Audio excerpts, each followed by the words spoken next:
Rough week from the Trump ticket. Just some of the struggles this week. Trump fighting publicly for several days with the family of a U.S. soldier killed in action in Iraq. Trump saying he was viciously attacked by the family and responding. The GOP nominee refusing to endorse House Speaker Paul Ryan and Senator John McCain for re-election. Trump repeatedly talking about video of a plane carrying $400 million cash to Iran. Video his own campaign said didn't exist. And reports the top Republican leaders were actively considering plans to replace him on the ballot, fearing he may drop out of the race for president. It also leads to this. The McClatchy-Marist poll released Friday morning showing Trump trailing Hillary Clinton nationally by 15 points now. Trump and his campaign chair dispute that, saying the campaign is as strong as ever. That has left Governor Pence to do two things on the trail this week: launch attacks at Hillary Clinton and clarify statements from Donald Trump. That led to an extraordinary exchange in North Carolina with an 11-year-old boy asking if Mike Pence's job is to soften Donald Trump's remarks. What did you say that I've been doing? You've been kind of softening up on his words. Let me tell you, Matthew, number one, this boy's got a future. Nicely done. Let me tell you what, I couldn't be more proud to stand with Donald Trump, and we are shoulder to shoulder in this campaign right now. But sometimes, you know, what I've learned, Matthew, and you'll learn it when you're governor of North Carolina. I'm not kidding about that. Is you know, sometimes things don't always come out like you mean, right? And Donald Trump and I are absolutely determined to work together. We have different styles. You might have noticed that. Let's welcome in Inez De La Cuetara with ABC News, who is with the Pence campaign right now. Inez, how are you doing today? I'm doing great. How are you, Jason? Doing wonderful. So a couple weeks now with Pence out on the road. How do you think he's doing so far? He's doing well. I think he's doing well coping with all this kind of new media, national media attention that he's not used to getting. So we're not getting a whole lot of access. They're still a little controlled. We actually just spoke to him for the first time since he announced yesterday. That was the first time he spoke to reporters. But I think he seems to be liking the trail and enjoying his time connecting with various people all across the country. We've been to Nevada, Arizona, Colorado, North Carolina, and Virginia just this past week. And he seems to be enjoying himself for sure. What have the crowds been like when Mike Pence takes the stage?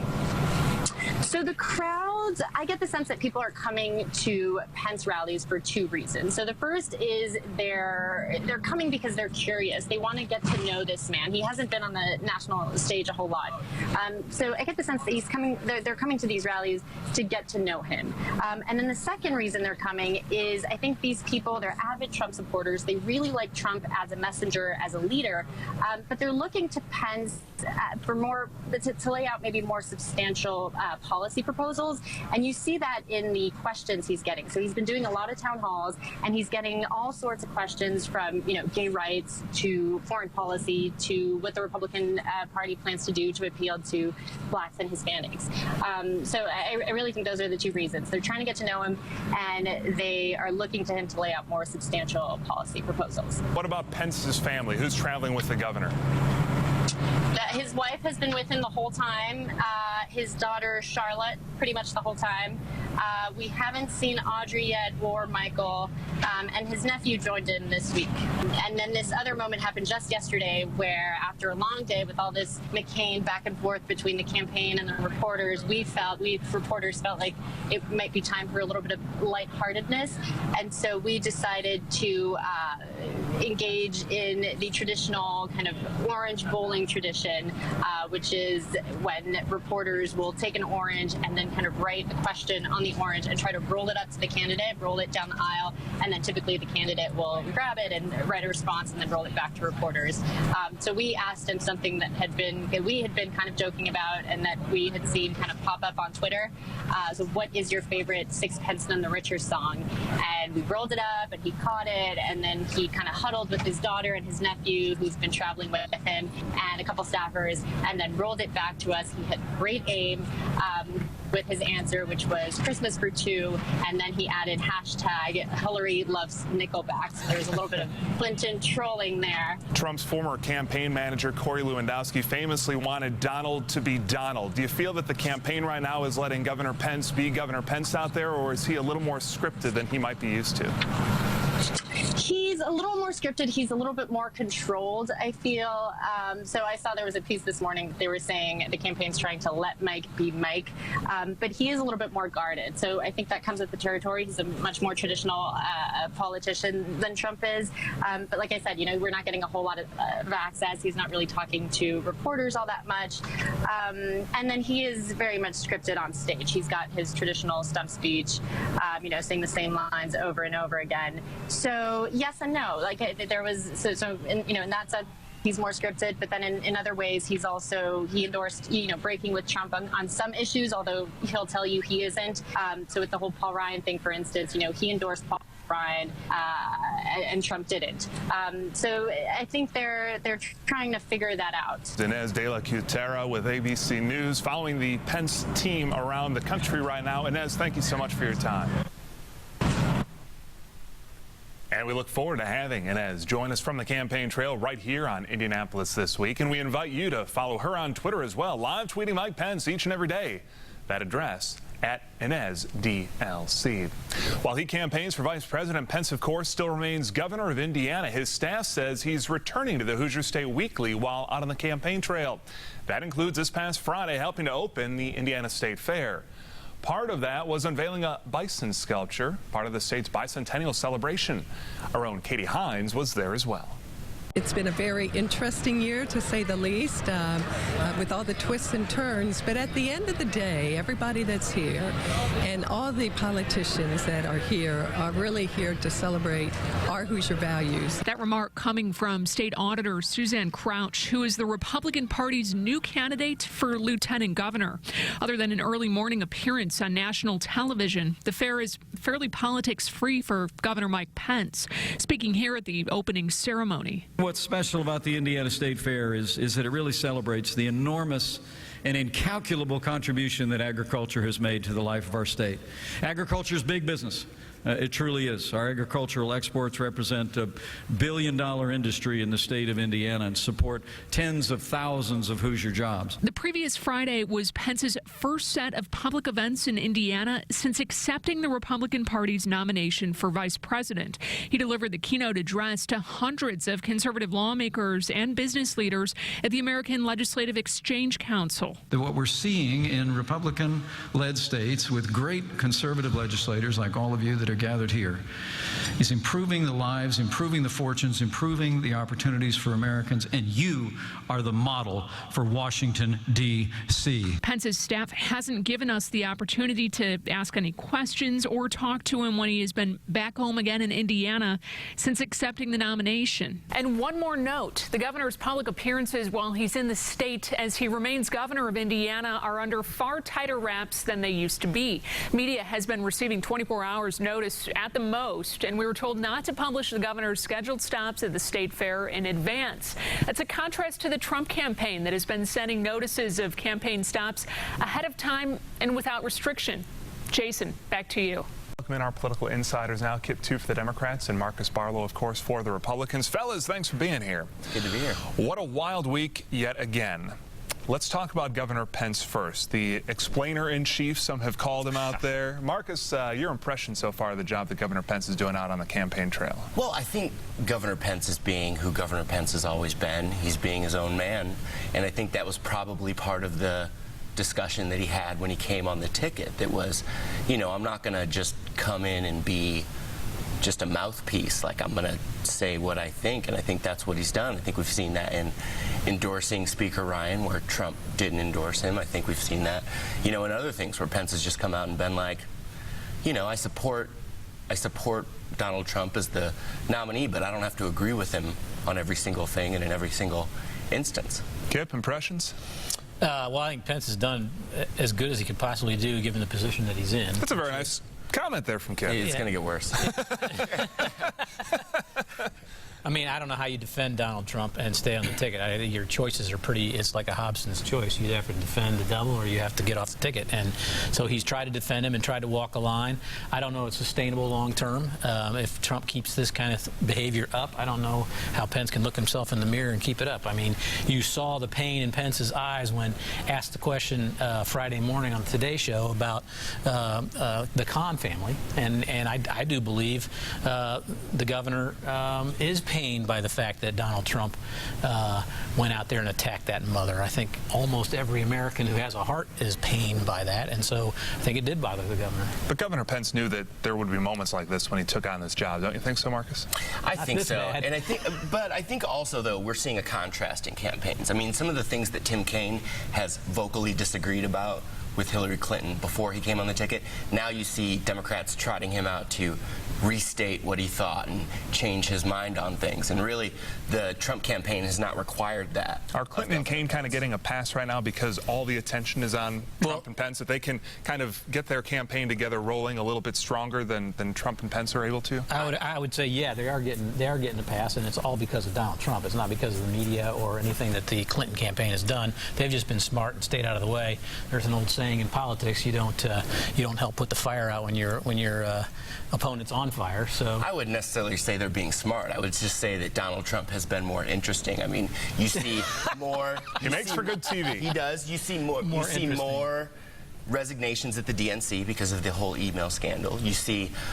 Wait a minute. The resignations at the DNC were because the emails got hacked.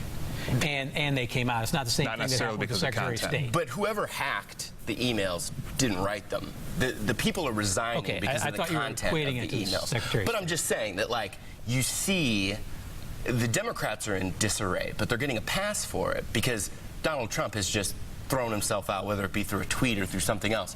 And it's more interesting. It's more interesting to cover. Rough poll numbers at this point, though, as of Friday for Trump and Pence going forward, and that can't all be because of that.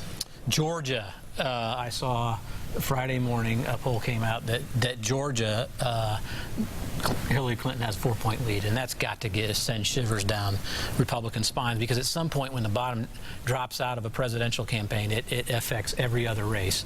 And I think Republicans all over the country right now are very afraid, and that's why you saw this week some whispering and what are we going to do, how are we going to salvage this, because they see that the national ticket's going south really badly. If Georgia's in play, if Texas is in play, you're looking at a unmitigated disaster.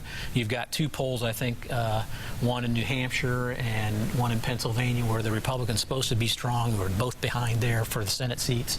So they're in some trouble.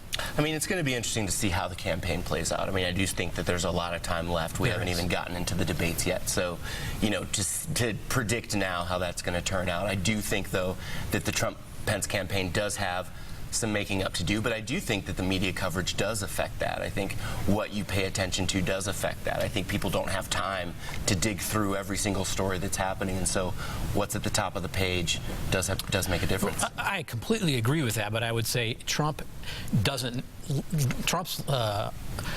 strategy seems to be, I don't care what they say about me, just so long as I'm leading the evening news. The whole Elizabeth Taylor thing. Whatever is said, as long as I'm leading the news, that's all I care about. And I think that strategy was fine in a primary election.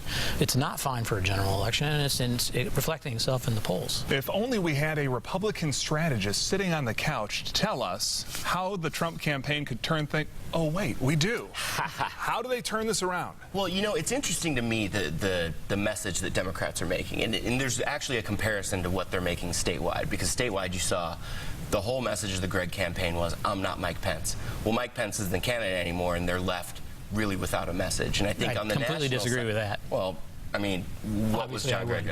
Obviously would. But in the national side, really the whole message of Democrats, to paraphrase, is Donald Trump is crazy. And so what happens if Donald Trump does become disciplined? What happens when... Because can he, though, at this point? I think we can both agree that the debates are going to be the most watched debates in the history of presidential politics. Well, not if they're up against the NFL. I think, and not if they don't air. If Trump doesn't end up wanting to debate at the end. But I think I think all Trump has to do, though, is not be crazy. And I think changes the dynamic of the race. Stay tuned for that. Yeah. See if that can happen. Kip, go ahead. Well, I wanted to respond to his comment about the governor's race. The Republicans missed an opportunity there. They named the guy that is the most like Mike Pence to be the replacement. And indeed, this week, he came out and said he's proud of Mike Pence's record, and so he owns the entire record of Mike Pence. And I think that's so. I don't think the Democrats have to change a thing with respect to how they're going to execute this campaign on There's statewide the Republican level. ticket right there on your television right now. Good selection, Marcus. With Suzanne I Crouch. think it was a great selection. I think Susan Crouch, she's a proven statewide elected. Obviously not very name ID. Your name's Suzanne, not Susan, but Suzanne Crouch.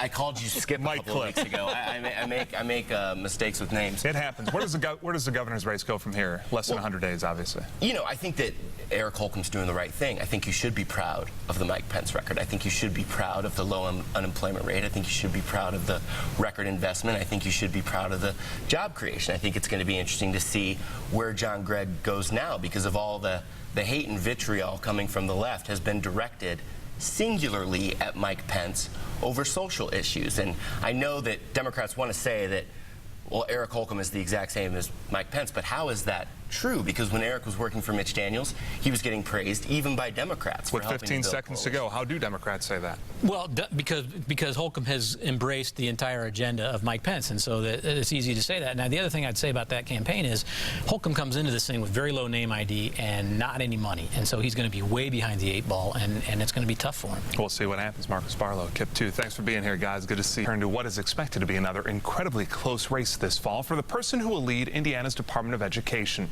Democrat Glenda Ritz decided to bypass a run for governor to instead seek a second term in the office. State Republicans now have their candidate selecting Dr. Jennifer McCormock as their nominee. She started as a teacher and now serves as superintendent of Yorktown Community Schools in Delaware County. The next state school superintendent, of course, likely to have a key role in implementing whatever test is chosen to replace ISTEP. And we want to welcome in Jennifer McCormock. Jennifer, thank you so much for being here this morning. Thank you. Good to see you. Let's start with this. When it comes to education in Indiana, what's working? What isn't? Well, I think what's working is we have some great educators in the trenches. We have some great families. We have great students. What's not working is our communication in the Department of Education. Your path, if elected, to improve the system statewide? Well, I think we have a lot of work to do ahead of us, in the area of communication, with partnerships, and with the assessment piece, making sure our students to get what they deserve. We have a long way to go with that, and it's going to take a team effort, and we are got to be nails on our communication piece. There's been a lot of talk already about the possibility of statewide pre-K here in Indiana. How important do you think that is to kids here? I think it's really important. I think it's important to have quality pre-K. I think it's important to have quality daycare as well. I think every superintendent would agree with me that it's very important, but there are a lot of things to consider with that as far as where is that funding coming from? Is that going to require more facilities from our schools and the partnerships that are already established with the pre-K programs? There are a lot of things to consider with that. What are your impressions so far of the pilot program that Governor Pence helped to put in place 2 years ago? It seems to have been successful thus far. It's a small sampling, but that's positive. I think, too, we need to be careful that whatever we put in place, whatever it may be, that we need to make sure that we are closing the gap and not just making sure that it's not the widening is being controlled. So that's a big difference. What are your impressions so far of the job that Glenda Ritz has done as superintendent? Her intentions may have been good at the beginning of it. I just know as a superintendent, sitting in that seat, I know how frustrating it can be. The local levels have been impacted. It's very difficult to operate when top down it has been very, at times the communication isn't good. You make calls and you don't get those calls returned or emails. That becomes very difficult on the local level. You have gotten some flack before for voting in Democratic primaries in the past. For those who have attacked you on that, your response to them here?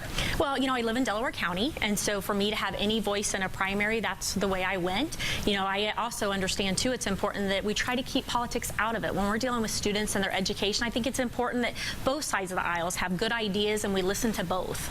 There have been a lot of discussion, as we have mentioned, about pre-K and younger students here in Indiana. As kids get older into middle school, high school, what are the challenges for those students, for those schools across the state right now? Well, I think it's important that kids have choice.